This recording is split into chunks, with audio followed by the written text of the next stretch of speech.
Bagi peternak ayam petelur, ancaman wabah penyakit pada unggas menjadi perhatian khusus.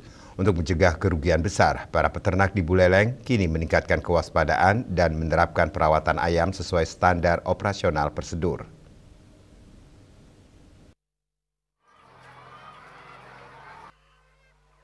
Peternak ayam petelur mulai memperketat pengawasan kesehatan kandang untuk mencegah wabah penyakit yang melanda unggas yang disebabkan faktor-faktor seperti perubahan iklim yang mempengaruhi suhu dan kelembaban kandang.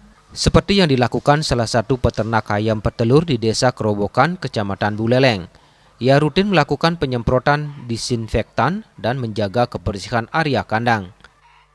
Selama ini, sementara jadi karena kita melakukan pemeliharaan yang sesuai SOP, jadi kebersihan itu sangat kita jaga dan setiap hari kita juga melakukan disinfektan, hanya 2 kali sehari disinfektan. Nah, selama ini jadi tidak ada permasalahan terkait dengan wabah dan lainnya, karena kita juga di sini. Ia mengaku langkah pencegahan di sini sangat penting untuk menjaga produktivitas dan mencegah kematian ayam secara massal. Selain kebersihan kandang, pakan dan air minum juga diawasi dengan ketat agar tidak terkontaminasi. Ia berharap wabah penyakit unggas dapat dicegah sehingga suplai telur ke pasar tetap aman dan stabil. Yasser Yuli, Bali TV.